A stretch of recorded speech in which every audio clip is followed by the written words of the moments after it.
Hello à toutes, j'espère que vous allez bien. Aujourd'hui on se retrouve pour une nouvelle vidéo et aujourd'hui on va unboxer un tout nouveau sac à main. Alors oui, vous allez me dire, mais un nouveau sac à main là tout de suite, vraiment ça fait deux sacs à main quand même pour le mois de janvier. Oui, c'est vrai, ça fait deux sacs à main pour le mois de janvier. Le premier, je vous le remets dans le petit i, il s'agit d'un sac Burberry. Et aujourd'hui, on revient avec une nouvelle marque dont je n'ai aucune pièce. Une nouvelle marque que j'avais vraiment envie de tester depuis des années maintenant. Et je me suis dit, allez, 2022, c'est l'année où tu vas enfin pouvoir tester cette marque qui te fait tant envie depuis si longtemps. Une marque dont on n'entend pas vraiment parler en France, et il s'agit de la marque The Row, qui est la marque des sœurs Olsen. Je pense qu'ici tout le monde connaît les sœurs Olsen, les jumelles Olsen, Marie-Kate et Ashley, qui sont finalement devenues des créatrices de mode. Après avoir fait de nombreuses séries, de nombreux films, etc. quand elles étaient petites, elles font très peu d'événements, elles n'ont pas de compte Instagram, de compte Twitter, rien du tout. Elles sont devenues créatrices de mode, d'une mode très pointue. La marque The Row est une marque de mode très pointue qu'on retrouve sur des sites du type Net-à-Porter, mais qu'on ne va pas retrouver partout. Donc en fait, si on est très peu connaisseur, si on ne s'intéresse pas forcément à la mode un petit peu plus pointue, un petit peu plus minimaliste, on ne connaît pas forcément la marque The Row. Mais je suis là justement pour mettre un petit coup de projecteur sur la marque The Row, qui est une marque, comme je vous l'ai dit, luxe. Il suffit juste de regarder les prix, et notamment les prix d'un t-shirt noir simple basique, et je m'étais dit, je veux absolument tester une pièce. Je voudrais avoir une pièce de cette marque là, mais c'est vrai que si je prends l'un des produits le moins cher, tel un t-shirt noir, il était pour moi hors de question de le payer ce prix là. Je me suis dit, il s'agit juste d'un t-shirt. Si je dois mettre le prix, je préférais que ce soit dans une pièce qui soit un petit peu moins basique, type sac à main, type manteau, etc. Ce que j'ai fait, lorsqu'une pièce me plaît énormément, et c'est le cas de ce sac à main, dès que j'ai une pièce coup de cœur, et c'est ce que je vous conseille de faire, sauf si vous avez évidemment les moyens de le payer au prix fort, et vraiment tant mieux. Mais moi, ce que je préfère faire, même si j'avais les moyens de le payer comme ça au prix fort, sans regarder mes dépenses, sans rien, mais vraiment ce que je vous conseille de faire, c'est de regarder sous tous les angles le sac à main qui vous plaît sur le site de la marque ou sur le site d'une grande enseigne qui revend le produit, d'aller le voir en boutique si vous avez des boutiques qui sont disponibles, et ce pour n'importe quelle autre marque, et notamment de marques de luxe ou de marques de niche, et ensuite de chercher sur des sites de revente de seconde main type Vestiaire Collective, type Vinted, le sac à main en question, pour savoir à combien vous allez pouvoir le toucher. Le sac à main en question est vendu au prix de 1200 €. On parle vraiment d'un sac à main au prix de 1200 €, et moi je l'ai retrouvé sur Vinted. Lorsque vous trouvez une pièce sur Vinted, je vous l'ai déjà dit, mais c'est pas grave, je vais vous le redire très rapidement, surtout demandez à la vendeuse ou au vendeur s'il ne revend pas la pièce sur Vestiaire Collective ou Vide Dressing ou autres sites dans le même style, qui permettent finalement de venir contrôler la qualité de la pièce. Ça veut dire que la personne qui le revend est assez honnête et accepte que l'équipe de Vestiaire Collective vérifie l'authenticité de votre sac à main avant de vous le renvoyer. Donc moi, la personne revendait le sac à main sur Vestiaire Collective, sachant que sur Vestiaire Collective, les prix sont toujours plus élevés, puisque Vestiaire Collective se prend une jolie marge sur les pièces. Donc les gens revendent en général plus cher sur Vestiaire Collective. Là, on est passé de 1200 € prix neuf.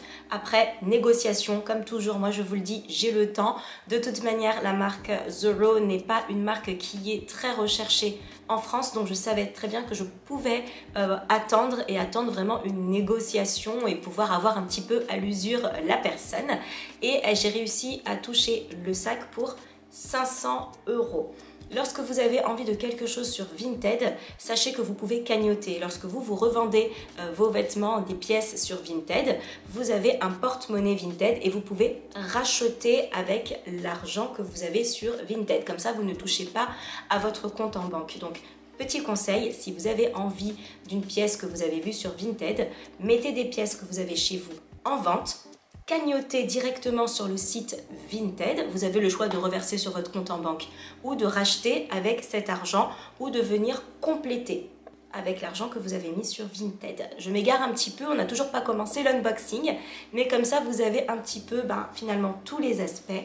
Et du coup moi avec ma cagnotte Vinted, j'ai pu acheter ce sac à main sans toucher à mon compte en banque, sans toucher à ma paye finalement, et c'est ce que je vous conseille vivement et chaleureusement de faire. Comme vous pourrez constater, le colis est déjà ouvert. Ce n'est pas moi qui l'ai ouvert, c'est l'amoureux. Car lorsque vous recevez votre colis sur Vinted, vous avez 48 heures pour déclarer que l'article n'est pas conforme. Sauf que moi, en fait, je voulais l'unboxer avec vous ce samedi, donc 3 jours plus tard, et non pas du coup 48 heures plus tard, donc pas 2 jours après.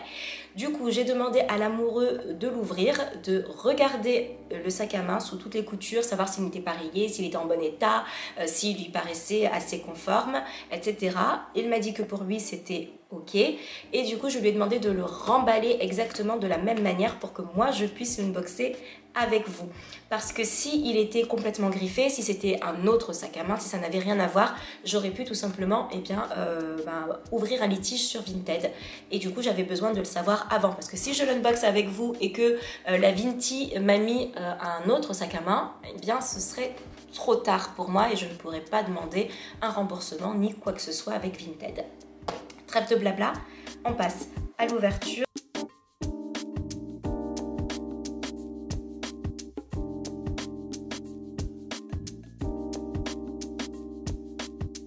À l'intérieur du colis, et ça c'est vraiment un signe quand même et un gage de bonne qualité, il y a du papier comme ça un peu bulle pour ne pas l'abîmer, sachant que la Vinti avait bien mis le lien aussi dans sa description du sac à main vendu sur le site officiel. Elle m'avait également dit qu'elle ne souhaitait pas l'envoyer par n'importe quel envoi pour pouvoir avoir une traçabilité de son colis, puisqu'on est quand même sur une pièce qui coûte cher. Donc c'était soit Chronopost, soit par la poste et rien d'autre pour avoir un véritable suivi. Donc ça c'est vraiment un gage quand même de bonne qualité. Ensuite, hop, il est encore une fois dans un papier plastique. Le sac possède son dust bag et ici vous avez The Row écrit, j'espère que vous le verrez bien. Donc c'est le dust bag de la marque et à l'intérieur vous avez le sac à main. Est-ce que c'est utile de vous dire que le sac est noir? Je ne pense pas, je pense que vous l'auriez deviné assez facilement et voici à quoi ressemble le sac. On est sur le modèle Half Moon, donc sur le demi-lune de chez The Row et j'ai eu un véritable coup de cœur pour ce sac à main. Alors, on est sur un petit sac, hein. Là on va pas se cacher le fait qu'on soit sur un petit sac. Donc on est sur un sac avec une anse qui reste assez droite, on n'est pas sur un sac qui a la anse qui va venir se rabaisser tout simplement. Il est assez minimaliste comme vous pouvez le constater, on n'a pas grand chose comme détail et ce qui m'a plu c'est que cette fois-ci la fermeture était argentée et les 3/4 du temps c'est vrai que j'ai tendance à choisir des sacs à main avec des attributs dorés étant donné que ce sont les bijoux que je porte le plus souvent.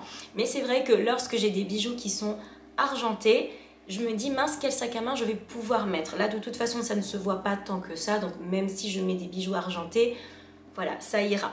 Ce qui m'a plu également sur ce sac, premier détail, j'espère que vous le verrez bien, ce sont les coutures apparentes. Moi je trouve ça vraiment très joli, les coutures apparentes, on est vraiment sur un signe de belle qualité de sac à main. On n'a pas un sac qui a été vulgairement collé, tout simplement comme on peut en voir très souvent lorsqu'on achète des sacs finalement bas de gamme ou de pas très bonne qualité.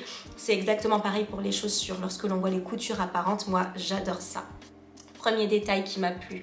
Second détail qui m'a plu, c'est le logo qui est très discret. Donc ici vous avez un logo, donc vous avez le The Row écrit vraiment de façon très discrète. On n'est pas vraiment sur quelque chose de très tape à l'œil et ça c'est quelque chose qui me plaît énormément. L'anse du sac à main qui vient être en fait le support de tout le sac à main et qui vient ressortir un petit peu ici. Vous voyez, ça dépasse ici. On est sur un modèle qui est extrêmement bien travaillé, comme si finalement le sac à main, la partie vraiment sac, avait été emboîté finalement sur l'anse qui fait tout le tour du sac à main. Je trouve ce détail absolument superbe. Et enfin, vous avez cette forme en demi-lune que je trouve magnifique. Évidemment, de ce côté-là, on ne pourra pas ranger grand-chose, à part si vous glissez un stylo et que vous le mettez debout là. Mais c'est vrai qu'on est plus sur du style que sur un sac à main qui, en tout cas sur cette zone-là, va vous servir. Donc voilà, je suis très contente, je le trouve magnifique. C'est vrai qu'il n'est pas très grand, on est sur un sac qui est plutôt mini, mais on n'est pas sur un sac à main type Jacquemus minuscule dans lequel on ne peut rien mettre, un sac qui serait juste décoratif. On est quand même assez près du sac baguette, c'est un petit peu la mode, c'est vrai, depuis maintenant 2 ans. À l'intérieur, on a juste le rangement qu'il faut, pas de poche plaquée, pas de poche cachée. On ne peut pas ouvrir et sortir encore d'autres rangements. On est vraiment sur un sac assez simple. On va voir si je vais pouvoir y ranger mon iPhone. On est sur le 13 Pro Max. On est sur un maxi téléphone.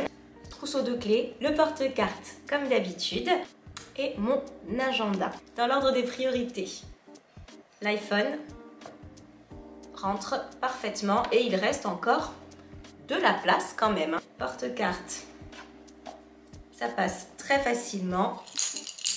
Clé, je vais le ranger dans l'autre sens. On va essayer d'éviter de tout rayer. Ça rentre également. L'agenda, je ne vais pas essayer. Le maximum a été atteint.